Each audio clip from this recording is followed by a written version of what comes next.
ce que vous allez entendre a changé à jamais la vie de l'un des hommes les plus prospères de France.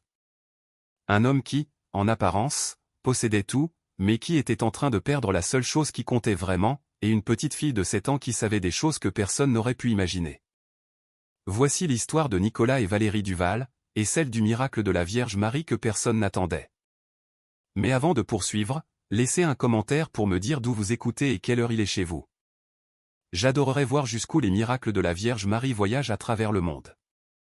Nicolas Duval avait 48 ans et dirigeait l'un des cabinets d'investissement les plus réputés de Paris. 30 années passées à bâtir son empire, des clients qui brassaient des millions, une réputation impeccable sur le marché financier. Vous connaissez ce genre d'homme, celui qui mesure sa propre valeur à l'épaisseur de son portefeuille. Nicolas était cet homme. Sa maison de maître, nichée au cœur d'une petite ville de Provence, valait plusieurs millions d'euros.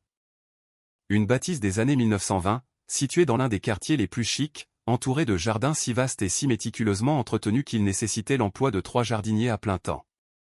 Un garage abritait 3 voitures de luxe qu'il conduisait rarement, car il était perpétuellement absorbé par son travail. C'était le genre d'endroit qui vous faisait penser, cet homme a tout réussi. Mais était-ce vraiment le cas? Il était 23 heures, un lundi soir. Nicolas était assis dans son bureau à l'étage, un espace qui ressemblait plus à une salle de contrôle qu'à une pièce de vie. 3 moniteurs allumés déversaient un flot continu de chiffres, de graphiques et de rapports. Son téléphone vibrait toutes les 2 minutes, signalant un nouveau message, une nouvelle urgence. La porte s'ouvrit doucement. Valérie se tenait sur le seuil, vêtue de sa chemise de nuit, ses cheveux bruns tombant librement sur ses épaules. Elle avait cette expression lasse, ce regard de quelqu'un qui a renoncé depuis longtemps à se battre. « Tu viens te coucher » demanda-t-elle d'une voix neutre. Nicolas tapa une dernière ligne dans un courriel.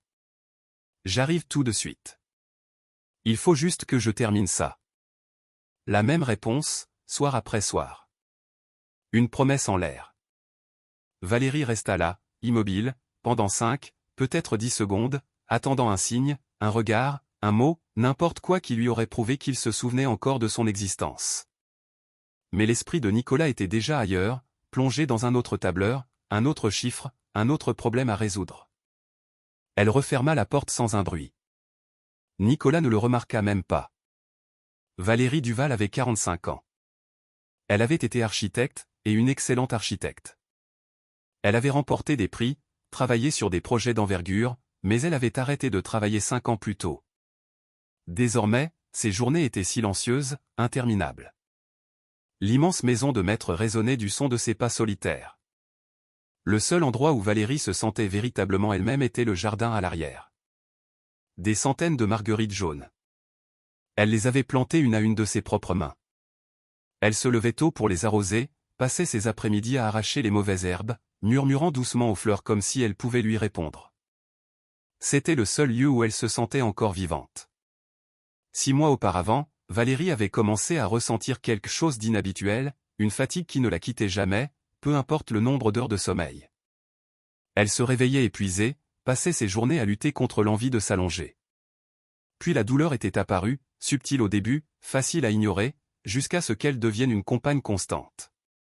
Les examens révélèrent un problème grave, une maladie progressive du foie. Nicolas réagit de la seule manière qu'il connaissait, avec de l'argent et de l'action. Il engagea le meilleur spécialiste de Marseille. Il paya pour des traitements dans des cliniques privées où les listes d'attente étaient de 6 mois, mais qui firent une exception en voyant le montant qu'il était prêt à débourser. « On va régler ça », assura Nicolas à Valérie, ses yeux rivés sur les emails de son téléphone pendant qu'il parlait. « J'ai les meilleurs médecins qui s'occupent de toi. Ne t'inquiète pas. » Valérie commença les traitements la semaine suivante. Nicolas ne vint pas à la première séance, un rendez-vous important avec des investisseurs asiatiques. Ni à la deuxième, une conférence à Bruxelles. Ni à la troisième, un problème urgent avec un client. Valérie y allait seule.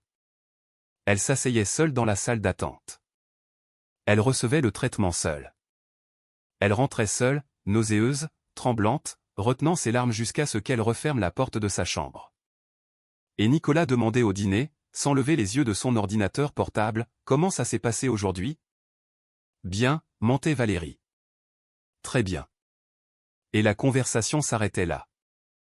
La propriété des Duval se dressait dans l'un des quartiers les plus anciens et les plus élégants de la ville.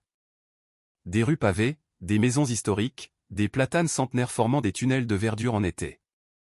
Les voisins se saluaient poliment en se croisant. Bonjour. Bonsoir. Mais personne ne connaissait vraiment personne. Chacun vivait enfermé dans son propre monde, derrière de hauts murs et des portails automatiques. Devant la propriété des Duval, il y avait un mur en pierre, original de 1920, date de construction de la maison. Beau, rustique, bien conservé. Et au centre de ce mur, face au trottoir, se trouvait une niche. À l'intérieur de la niche, une statue de la Vierge Marie. Marbre italien, manteau bleu, main en position de prière, expression sereine. L'arrière-grand-père de Nicolas, Jean Dubois, un négociant en vin qui avait fait fortune, avait placé cette statue-là en achetant la propriété. Une tradition, une bénédiction, une protection pour la famille qui vivrait dans cette maison. Mais cela faisait plus de 30 ans que personne ne prêtait attention à cette statue. Le marbre blanc était devenu gris.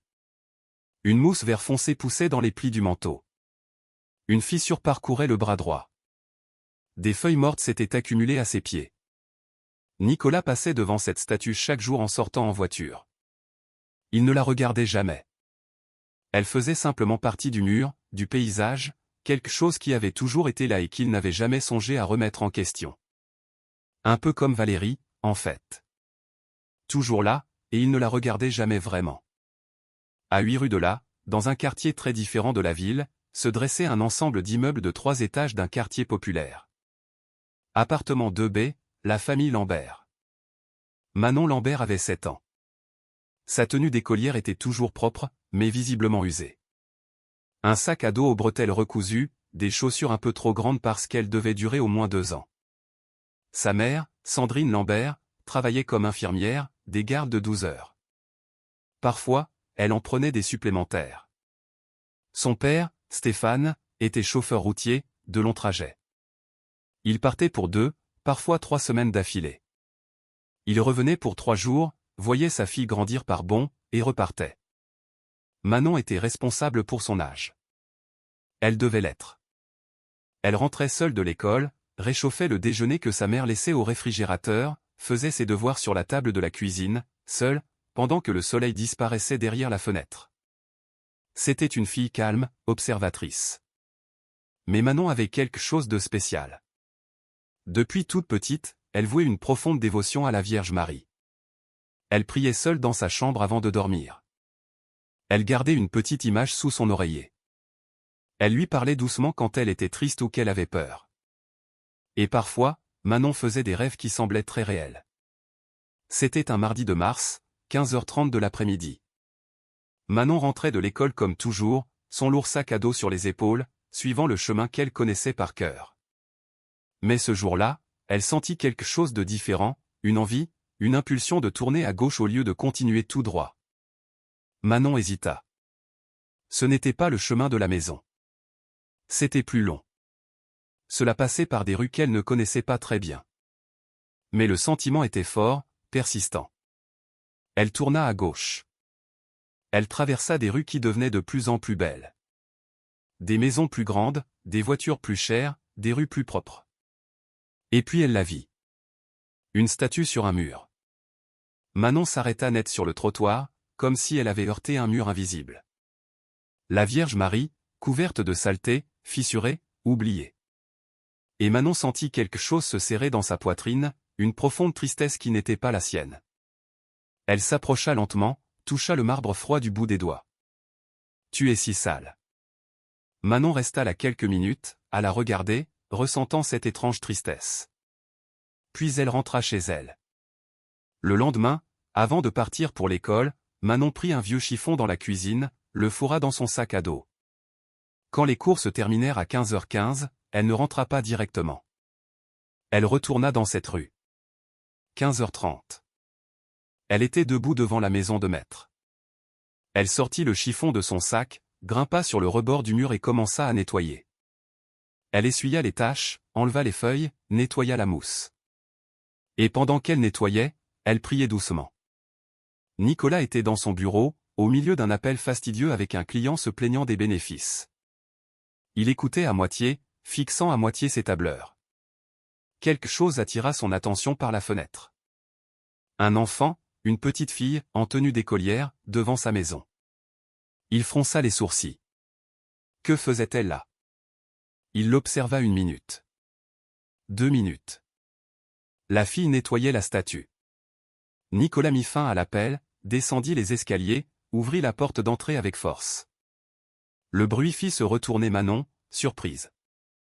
Un homme grand, costume cher, expression sévère, marchant vers elle à grands pas. Manon descendit rapidement du mur, mais resta là. Elle ne s'enfuit pas. Que faites-vous?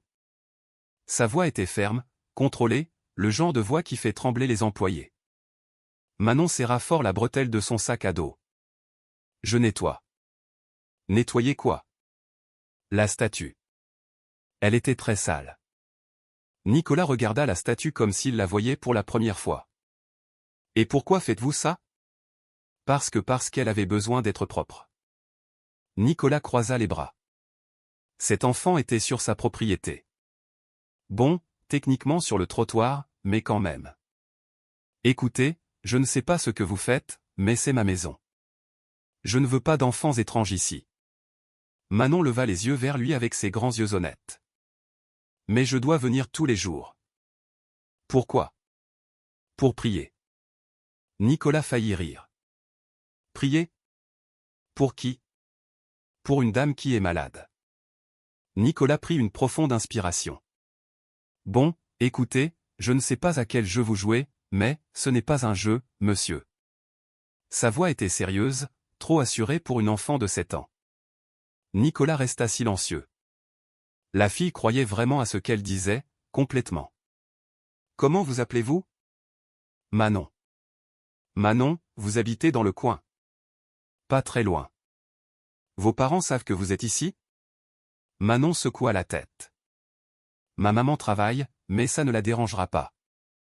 Nicolas se passa une main sur le visage. Il n'avait pas la patience pour ça.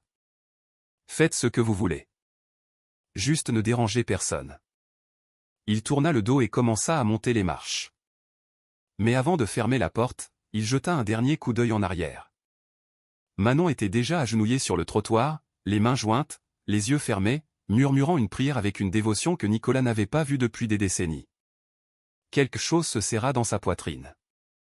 Il ferma la porte. Jeudi, 15h30 de l'après-midi. Nicolas travaillait quand il entendit de légers pas sur le trottoir. Il regarda par la fenêtre.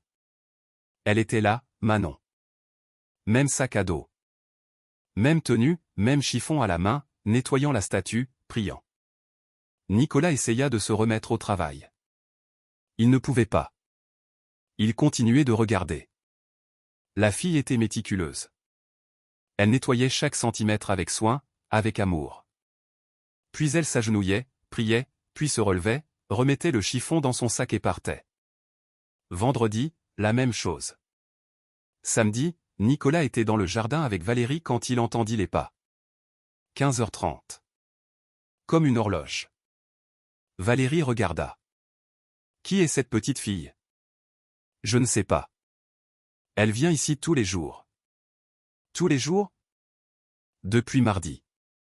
Valérie observa Manon nettoyer la statue. C'est adorable. Nous devrions la remercier. Laisse-la tranquille. C'est juste une gamine étrange. Mais Nicolas continuait de regarder. Lundi, 2e semaine. Manon arriva avec des fleurs sauvages, petites, jaunes et blanches, probablement cueillies en chemin. Elle les déposa soigneusement au pied de la statue avant de commencer à nettoyer. Nicolas était à la fenêtre, observant, comme chaque jour. Quelque chose en lui céda. Il descendit. Manon se tourna en entendant la porte. Bonjour, monsieur. Nicolas descendit lentement les marches, s'arrêta à quelques mètres d'elle. Vous avez apporté des fleurs. Manon regarda les fleurs au pied de la statue. Je les trouvais jolies. J'ai pensé qu'elle aimerait.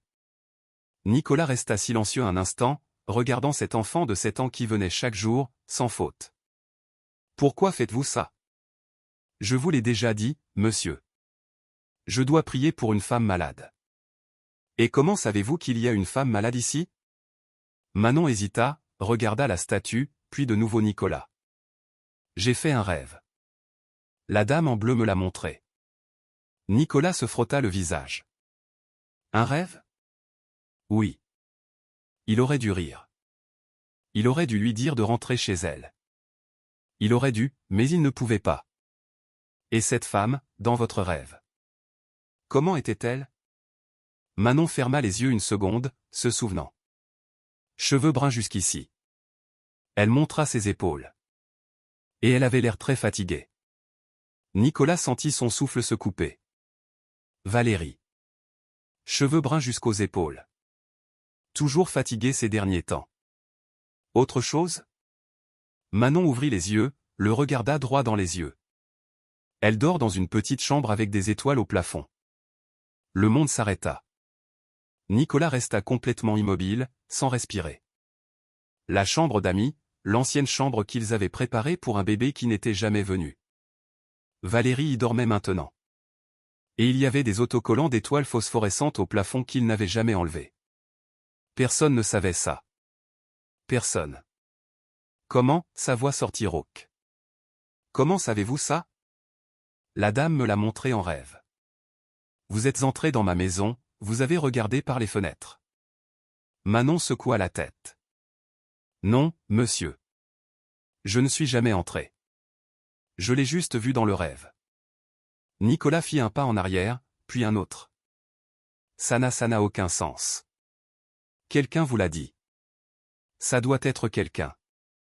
Je ne connais personne ici, monsieur. Sa voix était calme, honnête. Je suis seulement venu parce que la dame me l'a demandé. Nicolas la regarda, cherchant des signes de mensonge. Mais tout ce qu'il vit fut une fillette de 7 ans, sincère, effrayée par sa réaction, mais ferme. Son nom? Murmura Nicolas. Connaissez-vous son nom? Manon hocha lentement la tête. Valérie. Nicolas sentit ses jambes flageoler. Il dut s'agripper à la rampe. Valérie, la chambre aux étoiles, les cheveux bruns, malade. Il n'y avait aucune explication. Je dois y aller maintenant, monsieur. Manon ramassa son sac à dos. Mais je reviendrai demain. Je continuerai de prier pour elle. Et elle partit.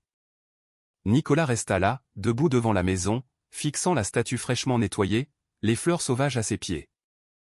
Et pour la première fois depuis longtemps, il eut peur. Parce que soit cette fille faisait partie d'une fraude très élaborée, soit quelque chose d'impossible était en train de se produire. Ce soir-là, Nicolas ne put travailler. Valérie entra dans le bureau. Tu viens te coucher? Valérie, tu crois au miracle? Elle s'arrêta. Nicolas ne posait jamais de telles questions. Pourquoi? Réponds, c'est tout. Valérie réfléchit. Je crois que oui. Pourquoi? Nicolas se tourna vers elle. Pour la première fois depuis des mois, il la regarda vraiment. Cette fille, celle qui nettoie la statue, elle connaît ton nom. Et alors? Et elle ne t'a jamais vu, n'a jamais parlé aux voisins. Elle habite loin d'ici. Il n'y a aucun moyen qu'elle puisse savoir. Valérie s'approcha. Alors, comment sait-elle? Elle dit que la Vierge Marie te lui a montré dans un rêve. Valérie resta silencieuse. Je sais que ça semble fou, continua Nicolas. Mais elle sait des choses qu'elle ne devrait pas savoir. Quel genre de choses? Ton nom. Que tu es malade. Que tu as besoin de prière. Valérie s'assit sur la chaise à côté du bureau. Qu'est-ce qu'elle a dit d'autre? Qu'elle continuera de prier pour toi tous les jours. Des larmes commencèrent à couler sur le visage de Valérie. Quelqu'un prie pour moi, murmura-t-elle. Quelqu'un qui ne me connaît même pas prie pour moi. Nicolas s'agenouilla devant elle. Tu la crois? Je veux y croire. Mon Dieu, Nicolas, j'ai besoin de croire en quelque chose. Le mardi, Valérie attendait près de la fenêtre. 15h30, Manon apparut. Valérie descendit et ouvrit la porte avant que Nicolas ne le puisse. Manon s'arrêta en voyant une femme sur le seuil. Vous êtes Valérie? Valérie descendit les marches, les larmes coulant déjà. Oui, c'est moi. Et tu es Manon? Manon sourit. La dame m'a montré vous. Mais vous êtes encore plus jolie en vrai. Valérie s'agenouilla et serra Manon dans ses bras. La fille fut surprise une seconde, puis la serra en retour. Merci, murmura Valérie. Merci de prier pour moi. Je continuerai de prier tous les jours. Nicolas observait depuis l'embrasure de la porte, ne comprenant pas, mais sentant qu'il était témoin de quelque chose d'important. Les semaines passèrent. Manon venait chaque jour, religieusement. 15h30 de l'après-midi, elle nettoyait la statue, priait. Parfois, Valérie descendait et restait avec elle. Elle parlait de choses simples, l'école, les fleurs, rien de profond, mais de vraies conversations. Nicolas se mit à attendre aussi, sans l'admettre, mais il attendait. Un jour d'avril, Manon arriva sans son chiffon. Elle s'agenouilla simplement et pria plus longtemps que d'habitude. Quand elle eut fini, elle regarda vers la maison. Nicolas était à la fenêtre. Manon lui fit un signe de la main. Nicolas descendit. Tout va bien? Manon avait l'air sérieuse, inquiète. La dame m'a montré quelque chose ce matin. Quoi? Valérie va recevoir de mauvaises nouvelles aujourd'hui ou demain. Mais la dame a dit de ne pas avoir peur. Nicolas sentit son sang se glacer. Quel genre de nouvelles? Je ne sais pas. Seulement que ce sera dur. Mais qu'il faut prier plus fort. Cet après-midi-là, à 17h40, le téléphone de Nicolas sonna. Docteur Laurent Martin. Monsieur Duval, j'ai reçu les résultats des derniers tests de Valérie. Nicolas ferma les yeux. Le traitement ne fonctionne pas comme nous l'espérions. La maladie a progressé. Qu'est-ce que ça veut dire? Ça veut dire que nous devons envisager d'autres options. Il y a une procédure expérimentale. Très risquée, mais c'est peut-être la dernière chance. Nicolas raccrocha sans vraiment répondre. Il monta dans la chambre de Valérie. Elle lisait. Valérie. Elle vit son visage et comprit. Le docteur a appelé. Il a appelé. Et le traitement n'a pas fonctionné. Valérie ferma lentement le livre, le posa sur la table de nuit, regarda ses mains. Je le savais déjà. Comment? Je le sens, Nicolas. Mon état s'aggrave. Nicolas s'assit sur le lit, lui prit la main. Il y a une nouvelle procédure expérimentale, mais risquée. Risquée à quel point? 30% de chance. Valérie eut un rire sans joie. 30%. Veux-tu essayer? Elle le regarda longuement. Seras-tu là? Qu'est-ce que tu veux dire? Seras-tu là avec moi cette fois? Ou seras-tu en réunion pendant que je traverse ça seul, encore une fois? La question le transperça. Valérie, parce que si je dois faire ça seul, peut-être qu'il vaut mieux ne pas le faire du tout. Nicolas lui serra la main. Je serai là. Je te le jure. Tu jures toujours, Nicolas. Cette fois, je le serai. Parce que je comprends enfin. Tu comprends quoi? Ce que je suis sur le point de perdre. Valérie se mit à pleurer. Nicolas la prit dans ses bras et pour la première fois depuis des années, il était présent. Complètement présent. Le lendemain matin, Nicolas descendit à 15h20. Il attendit devant la maison. 15h30. Manon apparut au coin de la rue. Quand elle vit Nicolas attendre, elle courut. Monsieur Nicolas, les nouvelles. Elles sont arrivées hier. Tu avais raison. Manon lui prit la main. Madame Valérie a dit que ça va aller. Elle devra être très forte. Je sais. Nicolas s'agenouilla à son niveau. Manon, peux-tu m'apprendre à prier? Manon sourit. Vous lui parlez, c'est tout. Pour de vrai, avec votre cœur. Et là, sur le trottoir, Nicolas pria pour la première fois de sa vie. Valérie subit la procédure la deuxième semaine. Nicolas annula tout, chaque réunion, chaque rendez-vous, chaque client. Pour la première fois depuis des années de mariage, il était là. Totalement là. Le jour de l'opération, Nicolas arriva à 5h du matin, tint la main de Valérie, l'embrassa sur le front. Je t'aime, dit-il. Et cette fois, il sentit chaque mot. L'opération dura 7 heures. Nicolas resta dans la salle d'attente, n'ouvrit pas son ordinateur, ne vérifia pas ses emails, ne prit aucun appel. Il priait, simplement. Quand le docteur Laurent Martin apparut enfin, Nicolas se leva si vite qu'il faillit tomber. « Comment va-t-elle ? » »« L'opération s'est bien passée, monsieur Duval. Maintenant, nous attendons. Les 72 prochaines heures sont critiques. » Nicolas passa ses 72 heures à l'hôpital, et il priait constamment. Le 3e jour, Nicolas quitta l'hôpital pour quelques heures. Quand il arriva à la maison à 15h30, Manon était là, devant la statue, agenouillée, en prière. Nicolas arrêta la voiture, sortit. Manon ouvrit les yeux au son de ses pas. « Monsieur Nicolas, comment va-t-elle » Nicolas s'approcha, fatigué, épuisé. Mais quelque chose en lui s'apaisa en voyant la petite fille. L'opération s'est bien passée. Maintenant, on attend. Manon se leva. « Je peux continuer à prier, s'il vous plaît ? Je viendrai tous les jours jusqu'à ce qu'elle aille mieux. » « Merci, Manon. » Et elle partit. Nicolas resta là un moment, regardant la statue propre, les fleurs que Manon laissait chaque jour. Pour la première fois depuis des semaines, il ressentit quelque chose qui ressemblait à de l'espoir. Le 4e jour, Valérie se réveilla. Ses yeux s'ouvrirent lentement, confus, cherchant, et ils trouvèrent Nicolas. « Tu es là ? » ?»« Je suis là. Et je ne pars pas. » Elle pleura. Les semaines suivantes furent terribles. Valérie était faible, douleur constante, nausée à cause des médicaments. Des moments où elle voulait abandonner. Mais Nicolas était là chaque jour, chaque heure. Il apportait ses marguerites jaunes préférées dans la chambre, lui faisait la lecture. Lentement, Valérie commença à aller mieux. « Ce n'est pas courant, » dit le docteur Laurent Martin lors des visites de contrôle. La réponse est bien au-delà de ce que nous espérions. Elle va s'en sortir ? Il est encore tôt, mais oui, je le pense. 2 mois plus tard, Valérie sortit de l'hôpital. Nicolas avait changé. Il commença à travailler à temps partiel.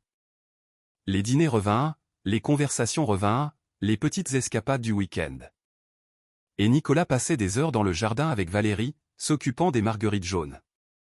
6 mois après l'opération, par une journée ensoleillée, Nicolas et Valérie étaient dans le jardin quand la sonnette retentit. C'était Manon. « Je peux entrer ? » Bien sûr. Manon entra. Vit le jardin pour la première fois en vrai. Les marguerites. Elles sont comme dans le rêve. Valérie la serra dans ses bras. Ils restèrent dans le jardin, parlèrent, rirent. Quand le soleil commença à se coucher, Manon dut partir. Valérie la serra fort. Merci pour tout. Manon sourit et partit. Nicolas et Valérie restèrent là. Tu y crois maintenant ? Demanda Valérie. Nicolas réfléchit un instant. Je crois que cette petite fille t'a sauvé la vie. Que ce soit par un miracle, les médecins, ou simplement en me forçant à me réveiller, je ne sais pas. Mais je crois qu'elle a été envoyée par la Vierge Marie. Moi aussi. Ce soir-là, Nicolas nettoya la statue. Il enleva les feuilles, l'essuya soigneusement, plaça des fleurs fraîches. Et il remercia. Parce que parfois, le miracle n'est pas seulement de guérir le corps. C'est de guérir tout ce qui était brisé bien avant. C'est de se souvenir de regarder, d'être présent, de vivre vraiment. Et parfois, tout ce dont on a besoin, c'est d'une fillette de 7 ans avec un vieux chiffon et une foi inébranlable. Et écoutez, si vous êtes arrivés jusqu'ici, à la fin de l'histoire de Nicolas, Valérie et Manon, faites une chose pour moi. Écrivez dans les commentaires, Marguerite jaune. Ainsi, je saurai que vous croyez que les miracles de la Vierge Marie se produisent encore. Si cette histoire a touché votre cœur, abonnez-vous à la chaîne et activez la cloche de notification. Partagez cette vidéo avec quelqu'un qui a besoin de renouveler son espoir aujourd'hui. Que la Sainte Vierge continue de vous bénir et de vous protéger, vous et votre famille. Amen.